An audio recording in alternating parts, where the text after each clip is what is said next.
막 하도 자주 뵈가지고 이제 낯설지가 않죠? 예, 좋은 시절입니다. 저는 개인적으로 5월을 제일 좋아해요.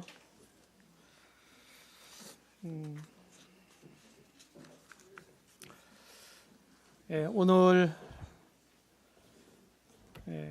6시간 동안에 지난번에 1시간 정도 기독론에 대해서 다뤘죠. 예, 다루고 오늘 2시간 정도 합니다. 기독론. 그리고 성령론은 1시간에 압축해서 하고 나머지 오후에는 이제 천사론, 마귀론, 귀신론 이렇게 1시간씩 쭉 다루도록 하겠습니다. 전체적으로 이제 13번째 시간입니다. 저는 이제 CTI에서도 이제 쭉 이 과목을 쭉 강의하면서 이 강의가 끝났어요. CTI에서는. 네. CTI에서 주어진 게 이제 40분 강의, 75강인데 네, 다 끝났습니다. 3주에 걸쳐서 했는데요. 좀 약간 좀 딱딱한 맛이 있죠, 그죠? 네, 하드한 공부일 수 있어요. 그런데 이제 생소한 건 크게 없다고 생각이 듭니다. 이제 모임 생활을 좀 하신 분들은 이게 생소하면 안 돼요. 우리 믿는 바기 때문에. 그럼에도 불구하고 이제 뭐라고 할까, 중요한 공부이긴 하지만 재미있진 않아요. 그래서 이제 가끔씩 제가 이제 시를 읽고 갑니다. 그래서 이제 강의를 다 하면은 이제 시밖에 생각이 안 나면 또 안 되는데. 예. 예, 오늘도 이제 시 한 수를 읽고 시작하겠습니다. 성경의 주인공은 우리가 믿는 주 예수 그리스도십니다. 유일한 우리의 구속자이시기 때문에 우리의 영적 생명의 시작과 끝이 되신다, 이렇게 말씀을 드릴 수가 있겠습니다. 특별히 이제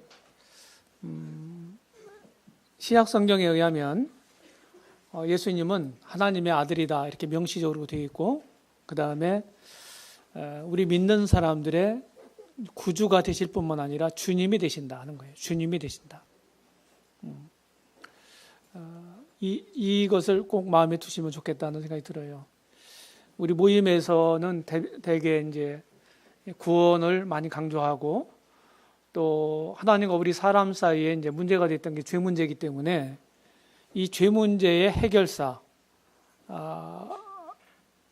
해결해 주시는 분이다, 죄 사함을 이분을 통해서 받는다, 이런 쪽에 복음적인 측면에서 많이 강조가 되어 왔던 게 이제 사실입니다.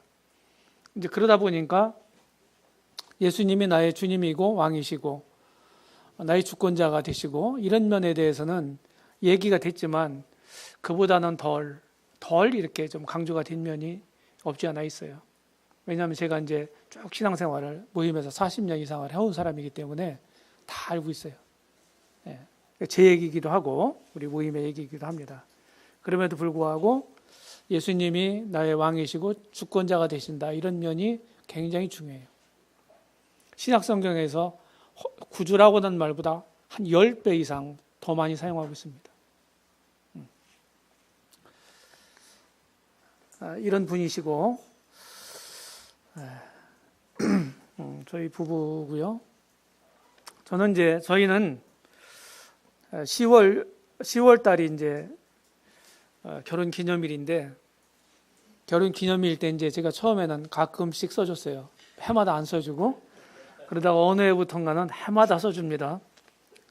해마다 제가 이제 시를 써주는데, 이것이 이제 여기 보시면 17주년 때예요. 17주년. 오래됐습니다. 우리 함께 가요라고 하는 시인데, 왜냐하면 이제 기독론과 이제 관련이 있는 시기 때문에 제가 이제 소개를 해드리는 거예요. 함께 가요 우리 저 골고다로, 주께서 피 흘리신 언덕, 그 심장 고동소리 멈춘 이유 생생하게 생각하기 위해 우리 함께 가요. 함께 가요 우리 저 보좌의 묘실로. 주께서 장사 되신 무덤, 우리 죄악 대신한 주검 생생하게 확인하기 위해 우리 함께 가요. 함께 가요 우리 희망의 새 아침에. 주께서 부활하신 동산, 죽음 이긴 부활 현장 생생하게 보기 위해 우리 함께 가요. 함께 가요 우리 하늘에 오르신 곳, 다시 배울 기약 있는 산정, 확실한 소망의 약속 생생하게 듣기 위해 우리 함께 가요.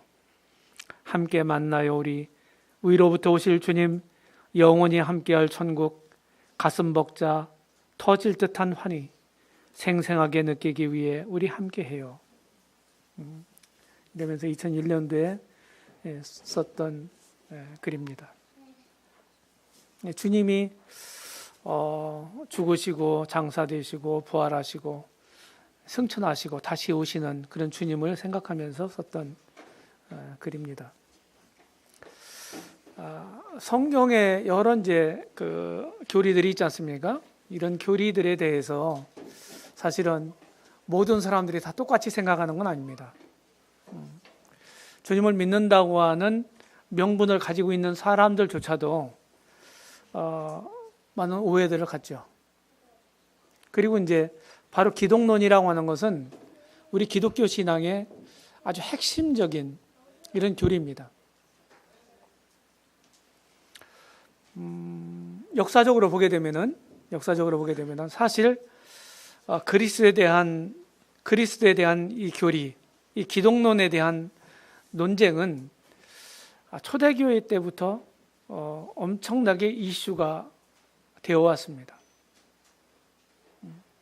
초대교회 때 특별히 신약성경 이제 신약 서신서 후반 부분에 기록되어 있는 이런 서신에 보게 되면은 성경에는 뭐 그런 말이 나와 있지 않지만 영지주의라는 게 있어요. 영지주의.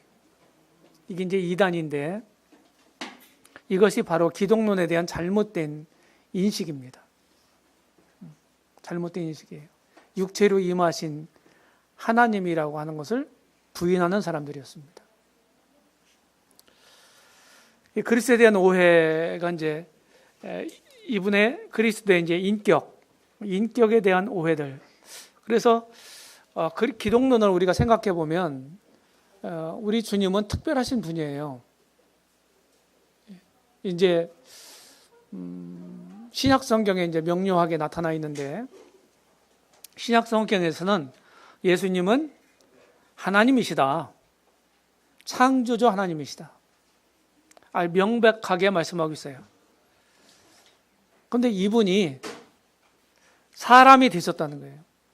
하나님이 사람이 됐다. 이것이 사실 불가사의한 얘기잖아요. 우리 편에서 볼 때는. 그럼에도 불구하고 성경은 이것을 말씀하고 있어요. 분명하게. 조금 어려운 말로 우리 주님은 양성을 가지고 계시다 하는 거예요. 양성이란 말은 이제 신성과 인성을 가지고 계신다는 뜻이에요. 양성. 그런데 이 어떤 사람들은 신성에 대해서만 많이 강조를 하고 어떤 사람들은 인성에 대해서 또 부인하고 인정하지 않고 어떤 사람들은 또 인성에 대해서 또 인정만 하고 신성에 대해서 약하게 얘기하고 이랬던 사람들이 역사적으로 계속 일어났어요. 제가 이제 우리 형제자매님들에게 특별하게 강조하고 싶은 얘기가 뭐냐면 저는 이제 신앙생활을 쭉 비교적 오랫동안 해오면서 문제가 뭔가, 기독교 신앙에 있어서 문제가 뭔가 저는 세 가지로 압축을 했어요. 하나는, 첫 번째는 제가 쓴 글에도 이런 것들을 많이 얘기를 합니다. 지금은 저기 뒤에 있는 책이 조금 이따 소개를 하겠지만은 지난번에도 갖다 놨었어요. 근데 거기에 보게 되면 제가 세 가지 우리가 추구해야 될 신앙이 있다. 세 가지가 있다. 이제 그 중에 하나가 뭐냐면 첫 번째가 저는 이제 바이블 신앙이다 이렇게 표현을 했어요. 성경으로 계속 돌아와야 돼요. 성경으로 돌아와야 된다. 형제운동의 주역들이 뭘 가르쳤느냐, 우리가 이거 살피는 것도 좋지만 우리가 그들의 맨은 아닙니다. 우리가 다비맨도 아니고 뮬러맨도 아니에요. 그들이 성경을 통해서 발견한 그 진리를 우리도 똑같이 함께 공유하고 있다고 하는 것이지, 우리가 그들의 사람은 아니에요. 주님의 사람이지. 동의하십니까? 이거 분명히 해야 돼요. 그래서 늘 우리 선배들도 훌륭한 면들이 많이 있지만 그들이 100%다 옳은 건 아니었어요. 무슨 얘기 아시죠? 다비가 훌륭한 성경학자였지만은 그분 가르침에 몇 가지가 문제가 있었어요. 그때 당시 상황으로 볼 때는 뭐 이해할 수 있는 상황이라고 얘기할 수 있지만, 우리 한참 시간이 지난 지금 거의 뭐 한 200여 년 흐른 지금에 와서는 이런 것들은 문제가 있다, 이렇게 우리가 얘기할 수 있어요. 그래서 늘 성경으로 돌아와야 된다. 백투더 바이블이라고 하는 이 표현은 어느 시대의 사람들에게도 유효하다. 오늘날 나에게도 유효하다. 우리에게도 유효하다는 거예요. 늘 성경으로 돌아와야 된다는 거예요. 누가 이런 얘기를 했다. 누가 이런 가르침이 있다. 어떤 책에 보니까 이렇게 얘기하더라. 그런 식으로 얘기하지 마세요. 성경에 보니까 이렇더라. 이렇게 얘기를 해야 돼요. 무슨 얘기 아시죠? 굉장히 중요한 얘기예요. 성경으로 돌아와야 된다. 돌아와서 성경이 가르치는 바대로 우리가 믿고 행해야 된다는 거예요. 또 한 가지 말하고 싶은 건 이제 밸런스 신앙이라고 제가 이름 붙여봐서 밸런스 신앙. 모든 것들이 다 이제 양면이 있어요. 대개. 여기 지금 얘기하는 신성과 인성 양면이 있거든요. 그리스도에 대한 진리 중에서도 이 두 가지 면에서 한쪽 면만을 강조하게 되면은 한쪽 면이 이제 소홀히 다루게 되잖아요. 그러면은 이제 이 밸런싱이 안 맞는 거예요. 이렇게 기울어지는 거죠. 그렇죠? 기울어지면은 그거 자체가 문제가 되는 거예요. 균형을 잃게 되면 항상 문제가 된다. 어느 사회든 어디에든 문제가 돼요. 우리 신체에도 우리 인체에도 균형이 무너지면 문제가 됩니다. 의사들한테 물어보세요. 모든 것들이 아주 신묘막측하게 균형을 이루고 있어요. 우리 인체가. 그래야 건강 유지가 됩니다. 또 하나는 이 사회도 마찬가지예요. 사회도. 정치판도 마찬가지입니다. 예. 쉽게 얘기해서 진부와 보수가 균형을 맞춰줘야 서로 견제하면서 긴장관계에서 건전하게 이렇게 발전돼 가는 거지, 한쪽만 있게 되면요, 이게 문제가 되는 거예요. 진리면에 마찬가지, 진리면에도. 이 진리면에서 균형을 상실하게 되면 이제 그거는 이단이 되는 것입니다. 아주 중요한 얘기예요. 이런 것이에요. 그래서 여기도 그런 것입니다. 이런 것들을 좀 여러분들 교재에 참고를 하시고요. 이런 많은 사람들이 있다고 하는 거고, 한 가지 이제 영지주의가 이제 많이 나오죠, 성경에, 그죠? 특별히 요한일서를 보시면, 요한일서는 AD 한 90년대 초반에 기록된 책으로 보는데요. 80년대 후반, 90년대 정도. 근데 여기 이제 그 배경이 영지주의를 사도 요한일서의 기록자가 영지주의를 마음에 두고 기록한 거예요. 그래, 이것을 빼버리면 요한일서를 제대로 이해할 수가 없어요. 그런 점들을 꼭 마음에 두시기를 바랍니다. 그 다음에 이제 몬타노스라고 하는 사람은 오늘날 은사주의자들의 조상이에요, 조상. 그렇게 생각하시면 돼요. 은사주의. 이 사람들이 얘기하는 건 뭐냐면, 성경도 하나님의 계시고 1차 계시고, 믿는 사람들의 경험도 하나님의 2차 계시다, 이렇게 얘기를 하는 거예요. 믿는 사람들의 경험도. 이 경험이 이제 다 주관적이잖아요. 그래서 똑같은 신앙을 가지고 있어도 다 주관적이잖아요. 그러면 그 주관적인 경험도 하나님이 주신 계시라고 보는 거예요. 이게 이제 문제가 되는 거예요. 이것이 오늘날 은사주의라고 부르는 이런 사람들의 몬타노스파는 조상이다, 이렇게 보시면 되고, 아리우스파라고 하는 건 이제 유명한 거잖아요. 삼위일체 논쟁을 불러일으킨 사람들이죠. 예. 그 다음에 이제 한 가지 더 말씀을 드리면, 네스토리우스파라고 하는 사람은, 이런 사람들은 사실은 선교를 그 초기에 초대교회 때 이 중국까지 왔다는 거예요. 중국까지 왔고 이 한반도에 영향을 끼쳤다고 보는 거예요. 그런 고고학적 발굴들이 계속 일어나요. 이제 경교라고 경교가 이제 이 영향이다 이렇게 보는 겁니다. 예. 이제 그런 것들은 이제 일단 뭐 상식적으로 알아두시고요. 그다음에 이제 그리스도의 죽으심에 대한 오해가 있습니다. 우발설, 뭐 어떤 설을 다 얘기할 수 있죠. 예. 하나님의 계획에 의해서 필연적으로 돌아가신 게 아니다. 그러니까 주님의 적대 세력이 있었잖아요. 주님 당시에. 예, 그런 사람들에 의해서 죽은 거다. 이렇게 생각하는 사람들이죠. 그런 거 아니죠. 예, 구약에서도 예언에서 죽으실 것을 말씀하시고 있고, 그리고 그 말씀에 죽으실 것을 아셨어요, 주님은. 마태복음 16장 중반에서부터 이제 비로소 제자들에게 죽으실 것을 말씀하시잖아요. 3번, 4번 아주 명료하게 말씀하셨어요. 예루살렘에 가서 나는 죽을 거다. 3일 만에 부활할 거다. 이런 얘기를 했는데도 제자들은 그냥 허투루 들은 것 같아요. 별로 귀담아 듣지 않았어요. 그 다음에 순교설이라는 게 있습니다. 순교설. 그냥 우리가 어떤 사람이 순교했다 하는 거 있잖아요. 우리 주님의 죽으심도 그런 걸로 그냥 치부하는 것입니다. 모든 인류의 죄를 위해서 죽으신 게 아니라고 하는 얘기잖아요. 네. 그 다음에 이제 보상설이란 말이 있어요. 보상설. 이거는 조금 이제 우리가 생각해 볼 문제인데, 하나님께서 하나님의 거룩한 속성이 있죠. 거룩한 속성은 죄인들을 심판할 수밖에 없죠. 또 사랑의 속성이 있잖아요. 이거는 죄인들을 불쌍히 여기시잖아요. 그렇죠?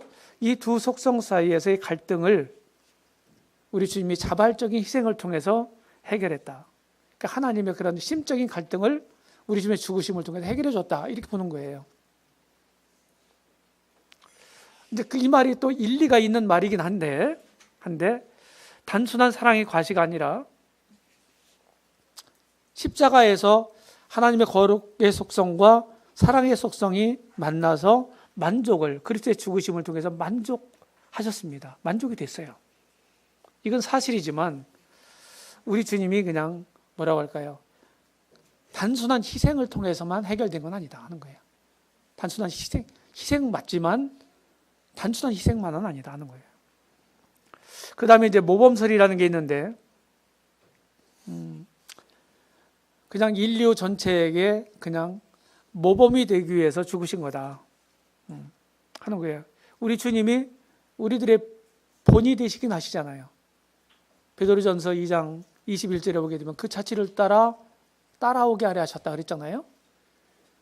그리고 에베소 4장에 보게 되면 우리가 범사에 그에게까지 자랄지라. 주님이 우리 신앙의 목표란 말이죠. 틀림없어요. 그러면 우리의 모범이 되신 건 분명해요. 그럼에도 불구하고 모범이 되기 위해서 죽으신 건 아니라고 하는 거예요.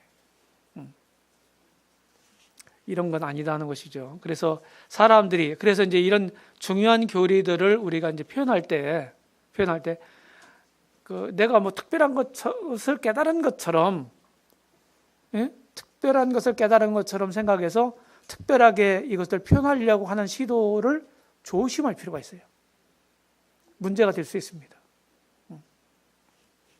기독교 교리라고 하는 것은 지금 교회가 시작된 지 2000년 됐잖아요. 거의 2000년 동안 얼마나 많은 이 논쟁이 있었겠어요. 교회 역사가 2000년 교회 역사가 있고, 그 교회가 쭉 이렇게 역사가 진행되어 오는 동안에 얼마나 많은 교리들에 대한 논쟁이 있었겠어요. 그래서 교리사라는 것도 있어요. 교리사.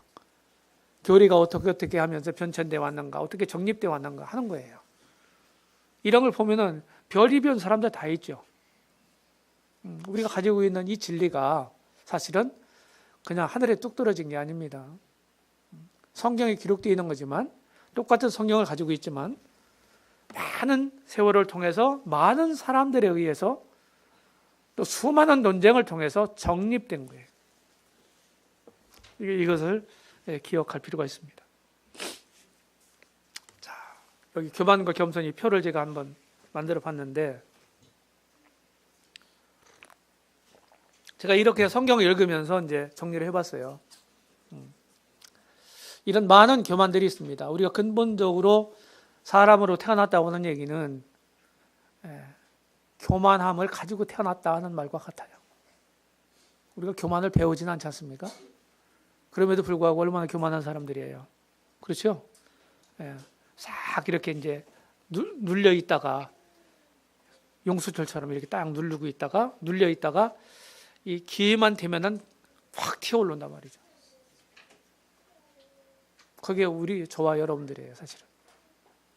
그래서 이 세상에 주님 말고는 절대 겸손한 사람은 없습니다.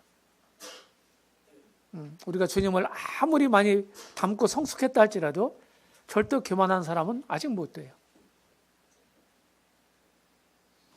제가 여기 이제 인용된 성경 구절들을 보게 되면은 다 생각이란 말에 제가 빨간 글씨로 표현했죠. 이 생각 속에 잠재해 있는 거예요. 생각 속에. 생각. 겉으로 표현이 안 될 수도 있습니다. 근데 우리 생각 속에는요, 다 교만기가 다 있죠.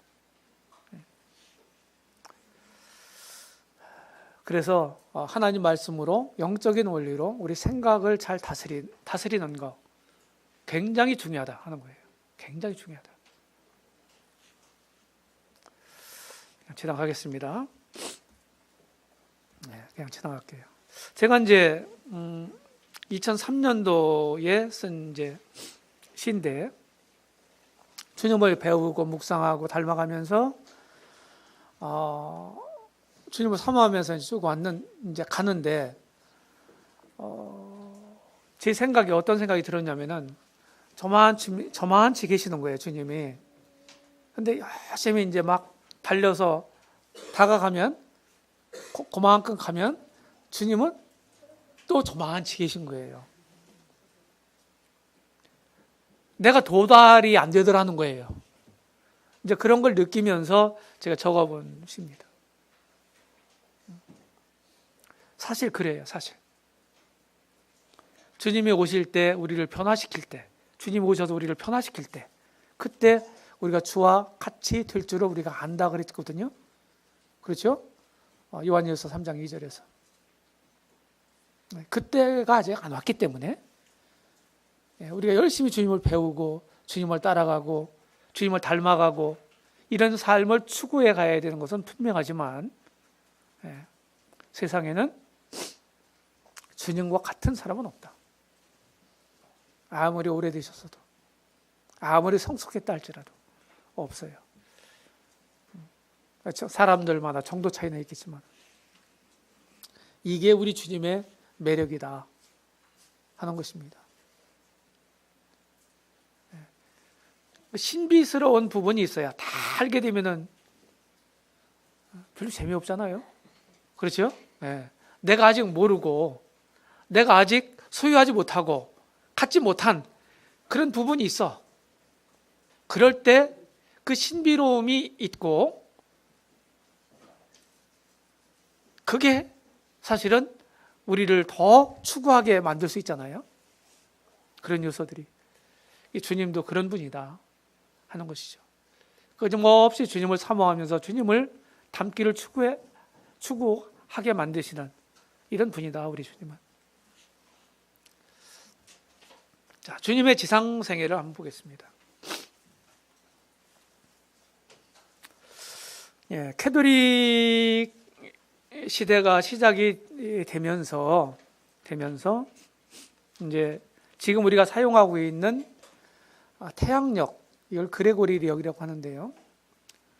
이 그레고리력이라고 하는 이 태양력 달력이 이제 이집트에서부터 이제 이런 게 상당히 이제 많이 발전했다고 그래요.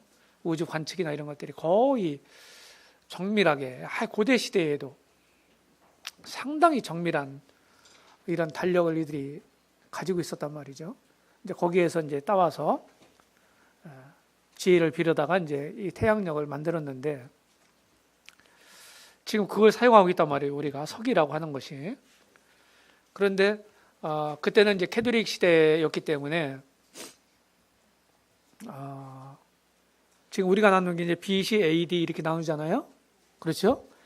우리 주님 그리스도의 탄생한 연도를 기점으로 해서 그렇게 나눴어요. 그레고리력을 처음에.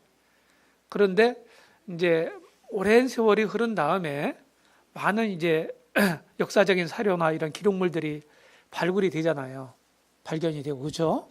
이제 그런 발굴된 그런 거에 의하니까 주님이 태어나셨을 때 2살 아래로 다 죽이라고 명령한 헤롯 대왕이 있잖아요. 헤롯 대왕이 죽은 연도가 지금 우리가 사용하고 있는 서기로 죽은 연도가 BC 4년에 죽었더라 하는 것이죠. 네. 그러니까 우리 주님이 서기 1년에 태어나셔야 되는데 원래는 이제 그게 계산이 안 맞는다는 거예요. 그러니까 4, 5년에 오차가 발생됐다 하는 거예요. 예. 그래서 적어도 우리 주님의 탄생은 BC 4년 아니면 5년이었을 것이다. 이렇게 학자들이 보는 겁니다. 아셨죠? 네, 이런 건 이제 염두에 두시고요. 지상생애를 이제 이렇게 그동안 전통적인 설은 우리 주님이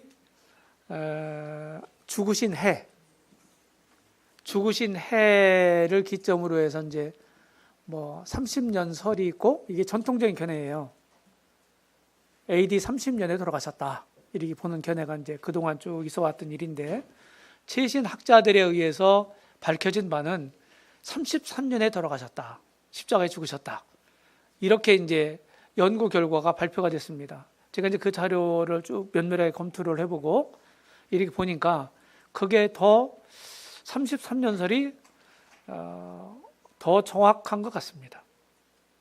역사적 사료나 과학적인 이런 여러 가지 이제 그 연구나 이런 것들을 여러 가지를 통해서 종합한 결론이거든요. 그래서 저는 이제 33년설에 준해서 되게 얘기를 합니다. 그거에 의해서 이제 약간 교정을 한 거고요. 이렇게 된 거고, 결국은 우리 주님이 이제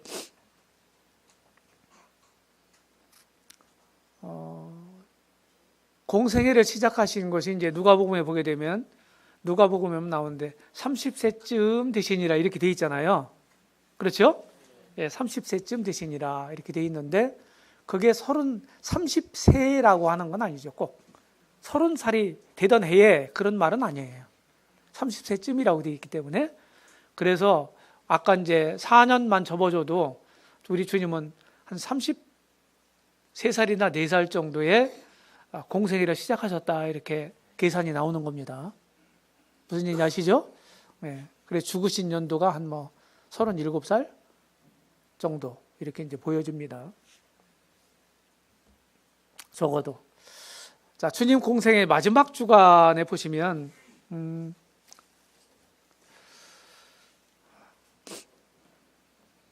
이제 네이처지라고 하는 이제 그 영문 과학 잡지가 있는데 여기에 이제 실린 논문이 있어요. 83년 12월 후에 옥스퍼드 대학교 이제 험프리스라고 하는 교수하고 워딩턴이라는 교수가 이제 둘이 같이 논문을 쓴 겁니다. 제목은 그리스도가 죽으신 때예요. 십자가에 못 박히신 때 제목이. 그래서 그 자료에 의하면 이렇게 돼 있어요. 이렇게 돼 있습니다. 다니엘의 이제 70일의 예언에 대해서 여러분 들으셨죠? CTI에서는 이제 가르치는데 다니엘의 70일의 예언에 보게 되면은 다니엘의 70일의 예언은 나중에 이제 종말론 얘기할 때도 좀 1시간이나 얘기를 하게 될 텐데 70일의 예언 중에서 69일에가 이미 성취가 됐어요. 역사적 사실이 됐어요. 그래서 한 일에만 남겨놨거든요. 그것이 이제 우리가 얘기하는 7년 환란기예요. 근데 69일의 성취일이 언제냐? 이 논문에 의하면 3월 30일이다 하는 거예요. AD 33년 3월 30일이다. 나귀 타고 벳바게에서 어린 나귀를 구해가지고 나귀를 타고 예루살렘에 입성한 장면이 나오지 않습니까? 뭐 고날로 잡는 거예요. 고날로. 30년설에 의하면 우리 주님이 입성하신 날이 주일날로 되어 있습니다. 그런데 요 새로운 33년 세력에 하면 월요일이 되는 거예요. 월요일. 금요일 날 죽으셨다고 하는 것은 공통점입니다. 30년 설이나 33년, 3년 설이나. 이제 누가 이 복음서에 보게 되면은 안식일 바로 전에 바로 죽으셨잖아요. 그렇죠? 그러니까 그렇게 보는 것은 이제 공통점인데, 그리고 이제 목요일 날 그 저녁 식사 자리에서 최후의 만찬을 하시고 주의 만찬을 제정하시고, 그리고 4월 3일 날 금요일 날 오전 9시에 십자가에 달리셨다가 이제 오후 3시에 이제 운명하시죠. 그렇죠? 그 유대인들은 창세기 1장 창조기사에서 저녁이 되며 아침이 되니 이는 첫째 날이니라 이러잖아요. 저녁부터 먼저 언급하잖아요. 근데 유대인들은 그 말씀에 의해서 우리는 이제 아침에 해가 밝으면 이제 뭐 정확하게는 이제 0시서부터 이제 새로운 날이 시작된다고 보는데, 유대인들은 우리 시간으로, 우리가 따지는 시간으로 저녁 6시부터 시작이 되는 거예요. 새로운 날이 저녁부터. 낮 12시간, 밤 12시간 이렇게 두 구분을 해서 이들이 봤거든요. 그러니까 주님이 오후 3시에 돌아가셨으니까 안식일이 되는 시간, 안식일이 시작되는 시간은 이제 3시간밖에 안 남은 거죠. 그래서 서둘러서 장례를 치르게 되죠. 빌라도도 이제 유대인들 관습을 잘 알고 있기 때문에 로마인이긴 하지만 이제 그 예수님의 이제 시신을 달라고 요청을 하니까 선뜻 내주는 거예요. 왜? 안식일을 또 지내야 되잖아요. 네? 그럼 뭐 시신 부패도 오고 이렇게 이제 어려워지니까 빨리 내줘요. 그렇게 해서 이제 서둘러서 장례가 치러집니다. 이렇게 하고 주님이 부활하신 4월 5일 날 주일 날 이제 부활하시고요. 3일 만에 부활하시죠. 그리고 부활하신 날로부터 40일 후에 승천하시죠. 그렇죠? 감람산에서. 그리고 승천하신 날로부터 열흘 후에, 그러니까 부활한 날로부터 50일째 되는 날에 성령께서 오세요. 그날이 사도행전 2장 1절에 있는 오순절입니다. 교회가 시작되는 날이죠. 그렇게 이제 쭉 이런 그 날짜는 그렇게 보시면 되겠습니다. 그리고 이제 특별히 레위기 23장에 보게 되면은 유대인들의 그 절기가 있어요. 여호와의 절기라고 이렇게 표현되어 있는데, 유대인들 절기 7절기가 있거든요. 6월절 그리 그들 달력으로 정월 열나은 날 저녁이죠. 그렇죠? 그렇게 하고 그 다음 날 15일부터 일주일 동안 21일까지 누룩을 넣지 않고 만든 빵을 먹습니다. 무교병을 먹어요. 그렇죠? 그 무교절이라고 그럽니다. 그리고 그 7일 동안 무교병을 먹는 일주일 기간 동안에 안식일이 한 번 껴 있을 거 아니겠어요? 그렇죠? 그 안식일 다음 날 천리삭 한 단을 하나님께 흔들어서 드리는 날이 있어요. 그걸 가리켜서 우리는 처음 조자 열매실자에서 초실절이라고 부릅니다. 초실절이라는 말은 성경에 없어요. 그런데 그냥 이름 우리가 붙여서 초실절, 첫 열매를 드리는 날이다 이렇게 해서. 그래서 7절기 중에 2절기만 날짜가 지정되어 있지 않아요. 다른 것들은 다 날짜가 지정되어 있습니다. 왜 그러냐면은 이게 날짜가 이제 요 날짜는 딱 정해져 있는, 무교절 날짜는 딱 정해져 있는데 요일은 바뀔 거 아니겠어요? 그렇죠? 그러니까 지정이 안 되어 있고, 그 소실설로부터 세서 50일째 되는 날이 오순절이기 때문에 오순절도 날짜가 변동이 있기 때문에 날짜 지정이 안 되어 있는 거예요. 팁입니다. 팁. 자, 그리스도의 순환주간을 보십시오. 주님이 이제 나귀를 타고 이제 들어오신 날로부터 월요일부터 쭉 이렇게 이제 그 금요일까지 쭉 오시면 이제 죽으시잖아요. 그렇죠? 그런데 사실은 화요일까지는 대중들에게, 그리고 수요일 목요일은 제자들에게. 이때 이제 요한복음 13장부터 이제 제자들하고 같이 있어요. 제자들이 이제 발도 씻기시고 이렇게 14장, 15장, 16장은 이제 다락방 강화라고 그래서 제자들에게만 말씀하는 거예요.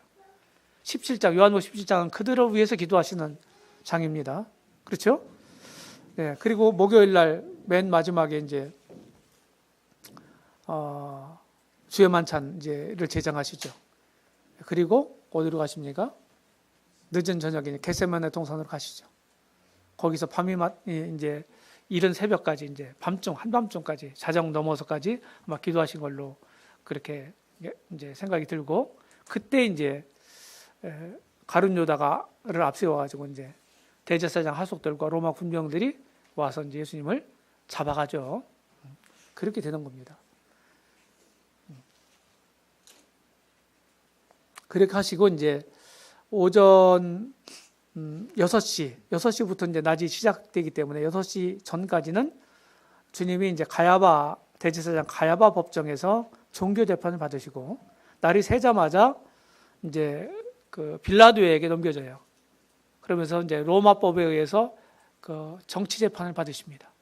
우리 주님이. 그런데 이제 무죄 선고를 받잖아요. 3번씩이나.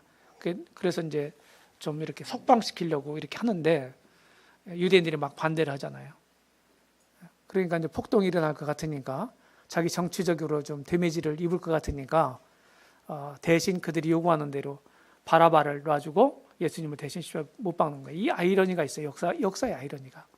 여기에는 이제 유대인들의 그런 그 요구도 있었지만 빌라도의 이런 정치적인 이런 문제들이 같이 이렇게 중첩이 되어 있는 거예요. 그러면서 로마법에 의해서 사형 언도를 받은 바라바가 석방이 되고, 로마법에 의해서 무죄 선고를 받은 예수님이 대신 죽게 되는 거예요. 여기에 하나님의 비밀이 있는 겁니다. 그래서 해야 되잖아요. 그죠? 그러세요. 그래야 우리 구속이 이루어지잖아요. 정상적이라면 예수님이 석방이 됐어야 되는 거예요. 근데 그렇게 되면 우리가 큰일 나는 거죠. 예. 그때 상황이 그랬다는 거죠. 그리고 주님은 충분히 스스로의 능력도 있으셨고, 또 천사들을 대동해 가지고 다 그들을 진멸시킬 수도 있었고, 다 그렇게 할 수 있는데, 그리고 말씀이 또 능력이 있잖아요. 자기를 변호할 수도 있는데 묵비권을 쓰시는 거예요. 묵비권. 다 이런 게 이유가 있는 거예요. 다 이렇게 이제 자세하게 여러분들이 참조를 하시고요. 표들은 참고를 하십시오. 그리스도의 사역을 보겠습니다. 이제 그리스도의 죽으심. 주님이 죽으심이 왜 중요하냐? 이제 구약의 모형과 예언의 주제이기 때문이다 하는 거예요. 구약에 많은 모형들이 있죠. 그렇죠? 뭐 이삭이 이제 번제를 드리는 장면에서 예비된 수양이라든지, 또 레위기에 이제 뭐 5가지 제사라든지 이런 것들이 전부 이제 우리 주님에 대한 모형이었고, 또 특별히 이제 시편 22편은 이제 메시아 시편의 하나로서 우리 주님에 대한 죽으심에 대한 얘기고, 또 이사야서 53장에 너무 분명하게 말씀하고 있지 않습니까? 예언하고.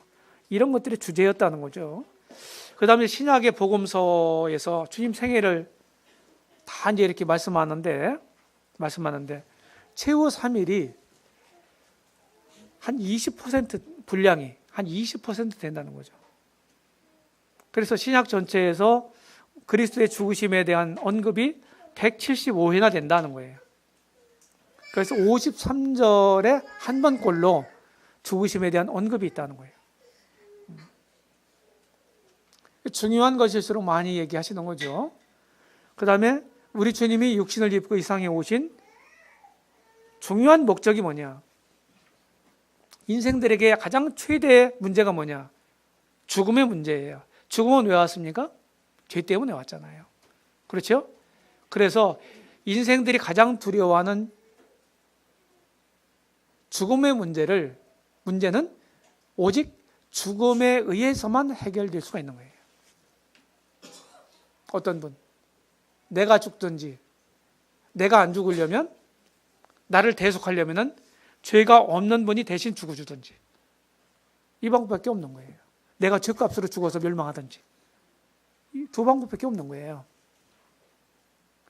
그래서 죄로 말미암아 인생 가운데 찾아온 죽음의 문제를 죄 없으신 그리스도의 죽음을 통해서만 해결될 수가 있었다는 거예요. 성육신의 많은, 왜 사람으로 태어나셨느냐, 사람의 몸을 입고, 이유가 여러 가지가 있어요. 그런데 중요한 목적이 그거다는 거예요. 그 다음에 우리 주님의 죽으심은 복음의 핵심이죠. 부활과 더불어서. 그렇죠? 예. 기독교 본질입니다. 기독교의 본질은 뭡니까? 기독교 본질은요, 대속자가 있다고 하는 사실을 얘기하는 거예요. 어떤 종교도 대속자를 얘기하고 있지 않습니다. 어떤 분이 나를 위해서 희생이 됐다. 대속을 했다. 어떤 종교가 있나요? 기독교 말고. 없어요. 모든 종교는 뭐예요? 네가 잘해라는 거예요. 네가 잘해라. 네가 잘하면 네 스스로 너를 구원할 거다 하는 얘기예요. 이게 종교 논리예요. 기독교하고 완전히 다르잖아요. 뿐만 아니라 우리 주님의 죽으심은 우리 구원에 아주 필수적인 것입니다. 한 알의 밀알이 땅에 떨어져 그대로 있으면 하나 그대로 있는 거예요. 근데 죽으면 많은 열매를 맺는 것입니다. 우리 주님이 죽으심으로 우리가 많은 열매들이, 우리 같은 많은 열매들이 있잖아요. 그 다음에 변화산상의 아주 그 대화 주제였어요. 변화산 주님이 이제 변화가 되고 모세와 엘리야가 나타나잖아요. 그러면서 그들과 대화를 하세요. 공관복음에 다 나타나 있는데 특별히 누가복음에만 보면 거기에 무슨 얘기를 하셨나 하는 것을 우리가 이제 짐작할 수가 있어요.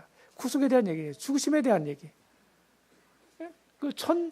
이미 하늘에 가 있는 모세와 엘리야도 우리 주님 죽으심에 대해서 관심이 있었던 거예요. 왜? 그들이 이제 구약 성경을 알고 있었을 것이기 때문에. 천국에서 어린 양의 죽음을 통해서 성취된 구속을 찬양하기도 합니다. 계시록 5장에 보게 되면. 자, 죽으심의 의미는 무엇입니까? 제가 이제 5가지로 이렇게 요약을 했는데, 첫 번째는 대리적인 죽음입니다. 대리적인 죽음. 대리적이란 말은 A가 B를 대신한다는 뜻이에요. A가 B를 대신한다. 그리스도가 나를 대신했었다는 거예요. 예를 들면 내가 잘못했는데, 예를 들어서 내가 운전하고 가다가 그 딱지라는 걸 뗐단 말이죠. 근데 옆에 앉아있던 친구가 대신 내줬어. 그렇죠? A가 B를 대신한 거잖아요. 그렇죠? 그럼 내가 날 필요가 있어요, 없어요? 낼 필요 없잖아요. 이제 그런 얘기고, 대속적이란 말은 무슨 말이냐면은, 요거는 이제 노예라고 하는 개념이 들어있는 거예요. 노예. 죄 가운데 팔려 있잖아요, 우리가요. 죄의 종이지 않습니까? 성경 용어처럼. 그런데 예전에는 노예 시장이 있었단 말이에요. 노예가 마치 이제 어떤 그 재산처럼 이렇게 취급되던 때가 있었어요. 그래 노예 시장에 가서 돈을 가지고 정당한 값을 지불하고 노예를 사는 거예요. 그러면 그 노예는 새롭게 산 주인이 바뀐 거잖아요. 그렇죠?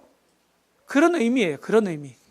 내가 죄 아래 팔려 있었는데 우리 주님이 대신 내 죄 값을 대신 지불하심으로써 주님이 나를 사신 거예요. 나를 구속하신 거다 이 말이죠. 정당한 값을 지불해 사냈다는 뜻이에요. 구속이란 말이. 그러니까 내가 주님의 것이 된 거예요. 그렇죠? 네. 그래서 예수님 나의 주님이시고 내가 이런 면에서도 내가 그분의 종이고 예수님을 주님이라고 부른다는 얘기는 내가 그분의 종이라는 뜻이에요. 종은 권리가 없습니다.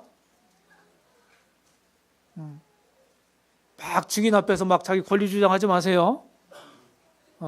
종은요, 주인의 뜻에, 주인의 명령에 순종할 책임만 있는 거예요. 의무만 있어요. 우리가 그런 사람들이에요. 그다음 세 번째는 희생적이다. 우리 주님이 나를 위해서 사실은 죽어주실 이유가 없죠. 사랑이 아니라면. 그렇잖아요? 그래서 희생하신 거예요. 우리 주님은 나를 위해서 자신을 드리신 거예요. 어떤 종교가 자신들이 믿는 뭐 불교면 석가모니, 또 이슬람은 뭐 마호멧, 이런 그 종교를 창시한 사람들이 자기를 따르고 자기를 믿는 사람들을 위해서 희생을 했나요? 아니요. 절대 그렇게 하지 않았습니다. 근데 기독교가 이렇게 다른 거예요. 희생하셨다는 거예요. 그래서 저는 기독교가 무슨 종교냐 이렇게 얘기하게 되면 뭐 여러 가지 표현, 사랑의 종교다, 뭐 부활의 종교다, 뭐 이렇게 얘기할 수 있잖아요. 저는요, 희생의 종교라고 표현하고 싶어요. 희생의 종교다. 주님이 그러신 것처럼 우리는 주님의 자취를 따라가는 사람이잖아요. 그러니까 나도 주님을 믿고 주님을 배우고 주님을 닮아가는 사람으로서 주님처럼 나도 희생을 해야 된다는 거예요. 희생을 해야 된다. 내 실속만 차리려고 하지 말라는 거예요. 이것이 크리스찬의 삶의 태도예요. 희생 정신은 언제나 가져야 되는 거예요. 희생이 없이는 그리스도인다운 삶을 살 수는 없다. 제대로 된 삶을 살 수는 없다. 세상은 굉장히 뭡니까? 계산적이에요. 그렇죠? 자기한테 이익이 되지 않으면 절대 움직이지 않습니다. 하지 않아요. 그런데 우리 기독교를 믿는, 주님을 믿는, 그리스도를 믿는 우리들은 그렇지 않잖아요. 뭐 대가를 바라고 뭐 하는 거 아니지 않습니까? 그 다음에 화해적이다. 성경에 보게 되면 너희나 하나님과 화목하라 하는 말이 있어요. 고린도후서 5장 20절. 자, 화목하라고 하는 말은 지금 하나님과 나는 무슨 관계라는 얘기예요? 불화관계다. 불화관계. 원수관계다. 불화. 화목의 반대가 불화잖아요. 그런데 대신 화목제물이 되어주셨다는 거예요, 성경은.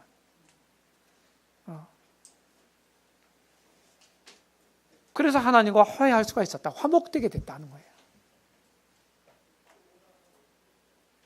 그 다음에 또 하나는 이제 만족적이다.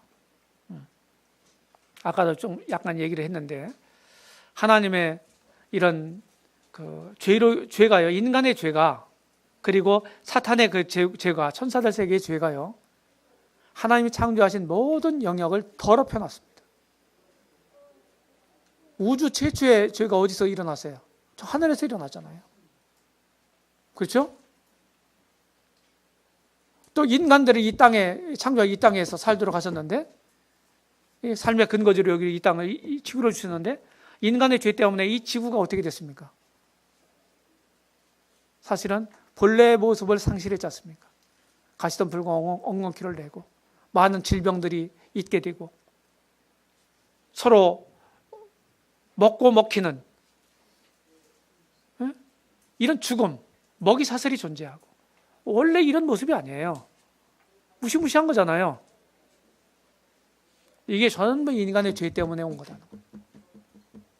그러니까 하늘도 땅도 죄로 인해 더럽혀졌다는 거예요. 우리 주님의 이런 죽으심이 하늘도 이 땅도 정화시키는 능력이 있다는 거예요. 모든 죄로 인해 더럽히는 그런 것들, 하나님의 이런 심판 아래 있을 수밖에 없는 그런 것들을 하나님의 그런 속성을 만족시켰다는 거예요. 죽으심의 범위는요, 넓은 의미로는 온 세상을 위해 죽으셨습니다. 그렇죠? 예. 다 세상 치료를 위해서 죽으셨다고 말씀하고 있잖아요. 그런데 좁은 의미로는 선택받은 사람입니다. 그 선택받은 사람이 누구냐? 논란거리가 많이 있을 수 있는데, 선택은요, 그리스도 안에서 선택했다고 말씀합니다. 그리스도 안에서. 그래서 선택받은 사람이 누구냐? 주님을 믿는 순간에 그 사람은 선택받는 거예요. 하나님으로부터. 그리스도 안에서 선택했기 때문에. 어떤 사람들은 시간적인 분리를 통해서 하나님이 영원 전에 다 선택하셨을 거고, 그러면은 그 선택한 사람은 전도하지 않아도 언젠가는 믿을 거다. 굉장히 편향적인 잘못된 것입니다. 그럼 전도하지 않아도 선교 안 해도 되는 거예요. 우리를 통해서 하실 일이 아무것도 없는 거죠. 그렇죠? 근데 성경 그렇게 말하고 있지는 않아요. 그래서 우리가 이제 조화를 이루는 분별을 하려면 어떻게 되느냐? 그리스도 안에서 우리를 택했다고 했기 때문에 그리스도 안에 들어가는 사람은, 있는 사람은 누구예요? 믿는 사람이잖아요. 믿음으로 그 안에 들어가는 거예요. 그러니까 믿을 때 선택이 되는 거예요. 그러니까 우리를 위해서 죽으신 것입니다. 그리스도의 죽으심의 결과는 하나님과 화목이 이루어졌고, 그 다음에 하나님의 은혜가 임하게 됐고, 사탄의 능력이 분기가 됐습니다. 사망의 세력을 잡은 자 곧 마귀를 없이 하시며, 이 히브리서 2장 14절에 나오는데 마귀를 없이 하셨어요. 마귀의 능력이 십자가를 통해 괴멸됐습니다. 마귀는 이제 영원한 패배자가 된 거예요. 그리고 우리는 믿음을 통해서 죄사함을 얻게 됐고, 율법의 요구를, 죄인들을 향한 율법의 요구를 우리 주님이 대신 만족시켜 줬다는 거예요. 율법이 이제 우리 믿는 우리들에게 요구할 건 아무것도 없습니다. 왜? 대신 그 값을 받았기 때문에. 그리스도로부터. 네. 자, 이제 마지막 시간이 좀 지났는데 가상칠언을 보겠습니다. 가상칠언. 십자가에 달리셨을 때 우리 주님이 몇 시간 동안 달리셨나요? 6시간. 6시간 동안 달리셨는데 3시간 동안은 태양이 있었고 빛이 있었고 3시간 동안 빛이 없었죠. 가려졌죠. 예. 근데 그 6시간 동안에 7마디를 하셨다. 예. 여기 한자로는 이제 이 가짜가 이제 실언가짜예요. 실언가짜. 십자가 할 때 가짜입니다. 예. 그래서 십자가 위에 7말씀이란 뜻이에요. 가상칠언, 가상칠성 뭐 이렇게 하거든요. 소리성자 해가지고. 근데 이렇게 표를 제가 만들어 봤어요. 맨 먼저 아버지여 저들을 사하여 주옵소서. 자기들이 하는 것을 알지 못합니다. 이렇게 먼저 기도하시죠. 그 다음에 회개한 이 강도에게, 옆에 있는 강도에게 오늘 너희가 나와 함께 낙원에 있으리라 약속하시고, 그 다음에 십자가 밑에 왔던 마리아와 사도 요한 있죠. 사도 요한과 이렇게 대화 장면이 나와요. 요한복음 19장에 보게 되면 마리아 자기 이제 그 육신의 어머니한테 여자여 보소서 아들이니이다. 그리고 요한에게 눈길을 주면서 보라 내 어머니다. 네, 그때부터 사도 요한이 이제 마리아를 모셨다고 하는 것이 아닙니까? 여기까지가 태양이 있을 때, 빛이 있을 때 했던 말씀이에요.